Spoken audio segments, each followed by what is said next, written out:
Hey everyone, welcome back to my channel, or if you guys are new here, welcome. My name is Emma and today I am going to be talking about my experience living in Ukraine for about 3 months over the summer as I taught English and was able to kind of travel around Europe. I've made one video kind of about this, just like reflecting about my experience, but today I kind of want to go a little bit more like in depth in like how I afforded it, how I applied, what the process is, all of the different places that you can go. Ukraine is just one of them.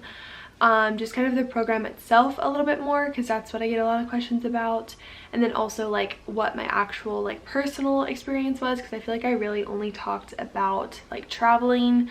I obviously made videos while I was there, but I just want to kind of like focus more on my experience. And I did ask you guys to ask me questions on Instagram, so I'm going to be going through those as well. If you guys are interested in ILP, there's a link in the description box that you guys can click, and then you'll just like kind of submit your information and they will send an email to you guys with more information about ILP. And you guys actually get a $5 Amazon gift card for doing that, which is awesome. Okay, I feel like I need to specify who ILP is and like what all of the logistics are, because I know I say ILP all the time. You're like, oh, Ukraine, but like not a lot of people know. So there is an age range. This is a question that I got. Most people are from 18 to 25. You have to be at least 18 by the time you leave, so you can apply before you turn 18, but you have to be 18 by the time you leave. The trips are like they're usually around 3.5 or 4 months. My summer semester was one of the shorter ones. I was only there for like 3 months, but like fall and spring, they very closely follow the like college semester schedule. So I have a friend who's in Costa Rica right now, and she left about a week before I started school, and she's coming home a couple days after I finish school, so it very closely follows. But yeah, it's usually about 4 months, which is awesome because you really get the experience of living in another country. It's not just like traveling. Like, I've traveled a lot and it's so different than just like traveling, because you're actually there interacting with locals, getting used to the city. It's just a completely different experience than just traveling. 2 different programs. So they have the exchange programs and then the humanitarian programs. The exchange program is what I did, which I have a list of all of the countries. Okay, so the exchange program cost $2,520, which is their cheapest program, which is why I went with that. But I'm planning to do ILP again after I graduate college, and I think I'm going to do humanitarian just because they seem so cool, and you're helping kids that don't really have the means. They can't afford English classes, and so you're really setting them up to succeed in life, which is awesome. But yes, the exchange programs are China, Thailand, Mexico, Lithuania, Ukraine, Russia, and Montenegro. The humanitarian programs do cost a little bit more. They're $3,720. But they have the Dominican Republic, Nicaragua, Costa Rica, Vanuatu, Uganda, and Romania. Those cost a little bit more. There is a code of conduct, which I feel like is kind of what makes ILP a little bit more special, just because, I mean, I know a lot of people do study abroad and there's not really a lot of like, you can't do this or you can't do this. It's just kind of like go for it. And so with ILP, you agree to like there's no drugs, no dating within your group or locals, and then you can't drink either. And they obviously just do that to protect us, because obviously when those things are intertwined with people, that's where a lot of problems and issues arise. So it's just kind of to protect the volunteers. But yeah, that's kind of all of the specifics. So I'm gonna get into more of the questions. So how much did I spend in total? I obviously paid the program fee, which was $2,520, and I was able to pay that in like $400 installments, so that was awesome because it wasn't like all coming out of my pocket at once. And then when I was over there, I kept a very detailed list of how much money I spent, but I was a little under $2,500, I think. And ILP recommends bringing from $1,500 to like $3,000. I would definitely say you're gonna want at least $2,000. $2,500 seemed about right to do everything that we wanted to do.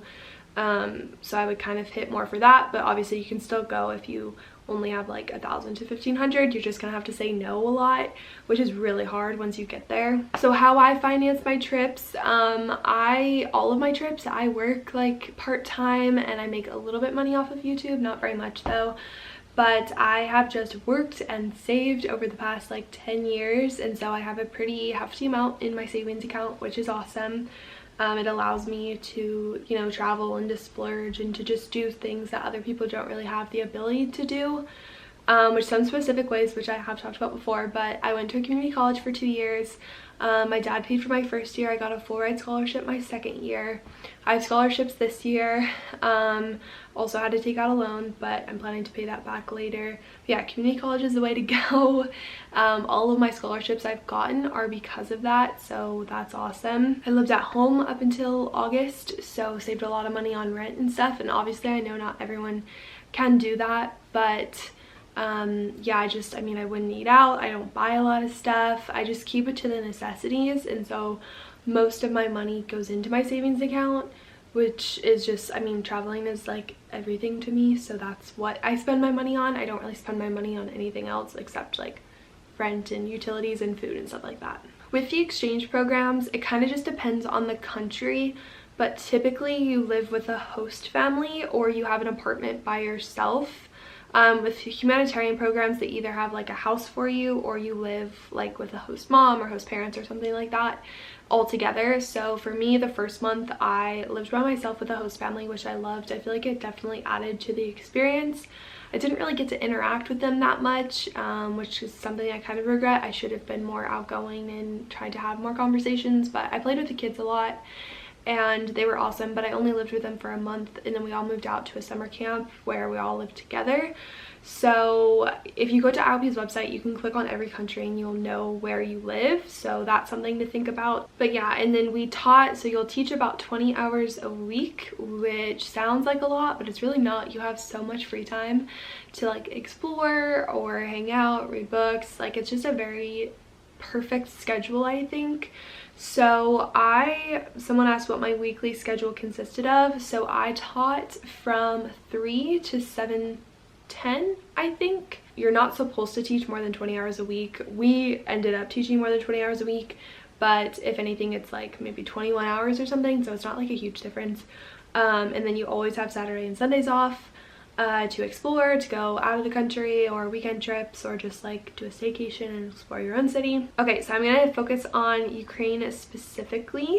I lived in Kiev on like the left bank, I think it was, even though when you look at the map it's the right bank, but that's what my host mom told me, so I think that's right. Huge subway system, so that's how I would get around, along with marshukas, which are just like their buses.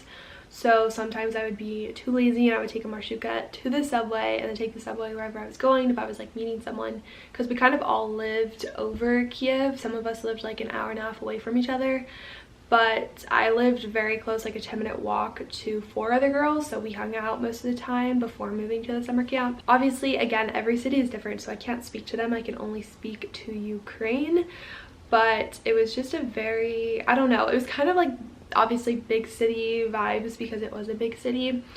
The subways were packed, the marshukas were packed, like it was a very hopping city. The only thing that I would say is people, I felt like a lot of people say that they're really friendly, which I think is true when you get them in a space where they feel comfortable. Like, they're not really super friendly in public. We would always get a lot of stares and like, I don't know, people just kind of seemed like uneasy around us, which I don't blame them because we were kind of loud and obnoxious, so that may have been our fault.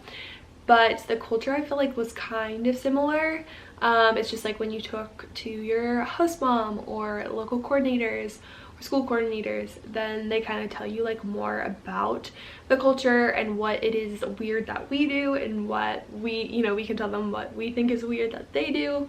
So it's just kind of cool to like switch the cultures and get to know them, and people can tell you what they think is weird about you. So a lot of people think that ILP is associated with my university, and it is not. It's not associated with any university. It's independent. I did get school credit for it, but I had to actually like go to my advisor and tell her what I did, and she was like, oh yeah, experiential learning, there you go. So it's like I got 3 credits for it. But yeah, it's not associated with any university. They just follow like kind of the university semester time span, I guess. But yeah, a lot of people thought that I like went with people from school, and that is not the case. We kind of came from all over actually. Oh, here's the thing, you do have to be from the US or Canada to partake in ILP as of right now. I don't know if they're like planning to change that anytime soon, but yeah, that's something that I just thought of. So yeah, there were girls obviously from Utah, Idaho, Arizona.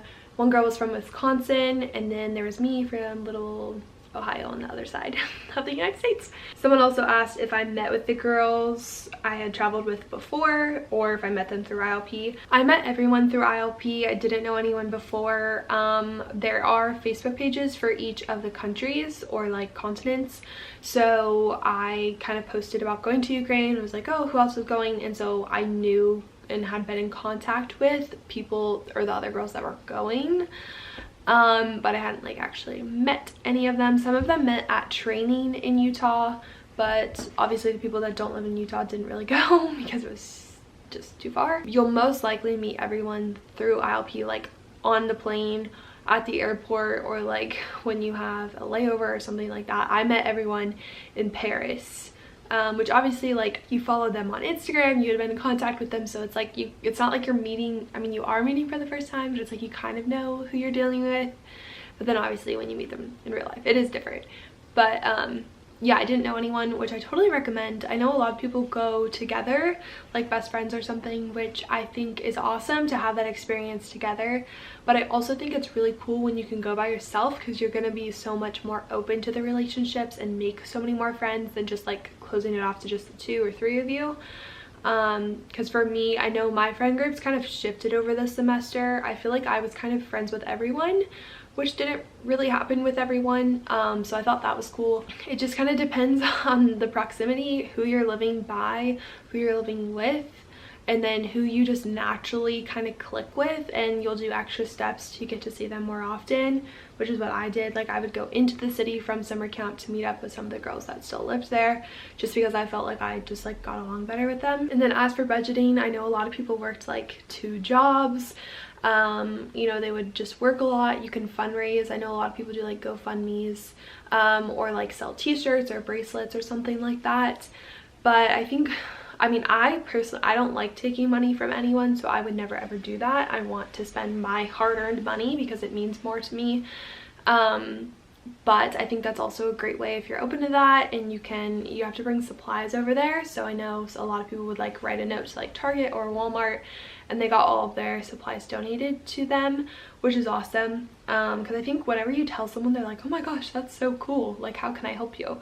So yeah, I mean, people are gonna be nice and help and whatnot. Alright, so now for kind of exploring Europe. I was able to go a lot of places. I think I went to 13 countries over there, 13 new countries, because I had already been to a couple with my mom. But yeah, we had so usually with vacation time, there are like 2 4-day vacations and 1 9-day vacation. With us, we had 1 2-week vacation. So yeah, we went to 9 countries in that time, which was so crazy, but so much fun. I think we did like 3 weekend trips. We went to Lviv, Ukraine, which was beautiful. We went to London, and then we went to Krakow, Poland. And then my dad actually came and visited me, which is another thing. Your parents can come, which is awesome. And we went to Greece together. And then we also took a trip to Odessa, Ukraine, which was not my favorite. Honestly, did not like Odessa at all. I'm sorry if you have been there or lived there and love it. But it was just like so we were done teaching. We went to Odessa because we had like an extra 5 days in the country.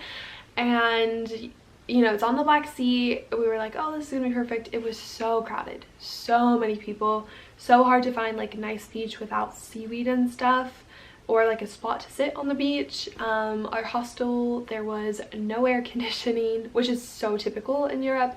But there was like no ventilation, no fan, so we were like sweating our butts off. And then my shoes got stolen, my phone got stolen, and it was just the worst trip that we had. But I know some girls, or I think most girls who are in Ukraine like right now for the fall semester went and they loved it. So it just kind of depends. I feel like if it's during tourist season, you're gonna have a totally different experience than if it's off season. But yeah, I think that's all of the trips that we went. Some people asked like what the most expensive country was and the cheapest country. Cheapest country was definitely Ukraine. Ukraine is pretty cheap when it comes to like groceries and some clothes, kind of depends on the store, but yeah, compared to American prices, it's pretty affordable. The most expensive country that I went to was probably Switzerland. It is like a meal at McDonald's was like almost $10. It was so expensive. So we just like would buy stuff from the grocery store and like make sandwiches and all split the cost because it was so much. I think Denmark, or I'm sorry, Copenhagen, but Denmark as a country, was also kind of expensive, but we weren't really there for too long. And we also found an Aldi, which is cheap and affordable, so that kind of worked out. Paris is also really freaking expensive, especially during the summer. But I think those were the main ones. Was it hard to have your personal space and your privacy? Yes, this is definitely something that was hard for me. Living with my host family was fine because I had my own room and they were gone a lot during the day, and then I was gone for teaching, so it was like we were never quite there at the same time.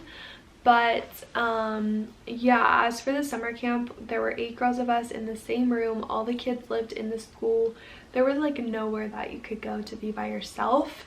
I would work out a lot or just like go sit in a classroom that was empty, but I thought that I was gonna have a lot more difficulty with it than I did. I feel like I kind of handled it well. But yeah, it definitely is hard to find alone time. Okay, so then for how did you plan out / budget backpacking through Europe? So I really did not plan our 2-week vacation very much. I just kind of joined a group that had already formed, and they told me where they were going. I was like, yep, sounds good to me. So they found it all through like Skyscanner, what's the other one, Kiwi. I think that's mostly the 2 that they used. So we just found the cheapest flights, the cheapest route. As for hostels, we stayed in some pretty nice hostels. There were a couple that were terrible, but it's like you just don't really know till you get there. So yeah, I booked most of the hostels through Hostel World. I feel like they're pretty reliable. And yeah, I've had mostly good experiences, and if it's bad, it's just kind of like a funny part of the trip and it's okay, like you're not there for that long. As for like sketchy hostels, yeah, like I said, you just really don't know. We had this really sketchy one in Budapest. We got there at like midnight, which was already sketchy, walking the streets at, you know, dark. And it was just like a weird setup, and there were like no shower curtains, so you were basically showering naked in the open, and it was a boys and women's bathroom, so we locked the door. So I'm sorry anyone who tried to shower, but not having that. There was never any toilet paper. And it was like this, we thought it was an abandoned hospital turned hostel, but I think it was actually dorms for a college that was maybe next door. So the beds were super comfy. It was just like kind of gross and like sterile. I don't know, it felt weird, but it worked out, so it was fine. Oh, favorite food you ever ate while you were away? In Ukraine, my favorite food was borscht. My host mom made it for me all the time. The red borscht is especially good. I didn't like the green one as much, but it's just like potatoes and onions and some other stuff, I think, but it's so yummy. I think about it all the time. I love it. Yeah, that was probably my favorite. I've kind of had a hard time with the Ukrainian food, and especially the camp food. It was just like the same thing every day and mushy, just not good. Still have like nightmares. Like we were on a potato strike for like the last 2 weeks. We couldn't do it anymore, and I still can't eat like potatoes except for fries to this day. But yeah, borscht was definitely my favorite food. All right, so my last question I'm gonna answer, because I've been talking for like 20 minutes, is some places in Ukraine that are a must-see and tips. I'm hopefully studying abroad there. That is so exciting. I feel like not a lot of people go to Ukraine, and it's such a cool, underrated city. I would definitely go to Lviv. It was actually a part of Poland, so it's very more like European and just like beautiful buildings, totally different than Kiev. If you want to take a stab at Odessa, go for it, and just be sure to research. Don't just go to the first beach, try out some different beaches. I can't remember the one that we liked the best. Well, my phone was actually stolen there, so we didn't really like it anymore.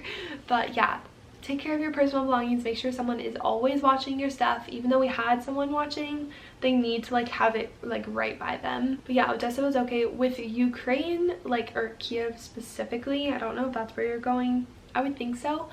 But you know, navigate the public transportation system. It's pretty easy once you get a hang of it. Don't be afraid to like learn the language. I wish I had learned more Russian while I was there. Yeah, just kind of, it just takes experience, like trial and error to actually learn. Go see all of the cathedrals, go to Souvenir Street, it's beautiful. St. Andrew's is my favorite cathedral. The Louvre is also very pretty. Madame, or what's it, Independence Square, they have fountain shows at night, which is so fun and so pretty. There's a mall, Globus is a mall at Independence Square, it's the best mall. And what else? Hydro Park is really fun. You can go like lay out on the beach there. It's on a river, but it's really pretty. The Motherland Monument. My gosh, what else? Oh, it's making me miss Ukraine so much. I love it. Yeah, just explore everything. Go everywhere. I feel like our group, we saw a lot within the first couple weeks and then we kind of stopped exploring. So take your time as you see stuff, but definitely just like walk around and Google stuff and just have fun with it. Honestly, it's like just such a big city, but it's so fun. So oh, eat Lviv croissants, it's the best place. All right, my battery's dying, so I am going to end this video. Again, if you guys want to be sent more information about ILP, links in the description box. You guys will get a free $5 Amazon gift card, which is awesome. If you have any other questions about the program, let me know. I will definitely answer. I love ILP. I have such a passion for it. I think it's just the best experience ever to live in another country, to meet new people, to get to interact with some of the cutest kids and just different languages. I think living in different countries is so important because your perspective just completely changes and you feel so much more grateful for what you have here in the US. So yeah, you guys can Instagram me. I was just gonna say DM. I cannot talk today. Follow me on Instagram. I will answer questions on there. It's EmmaCatherine09. Subscribe, and I'll talk to you guys in my next video. Bye.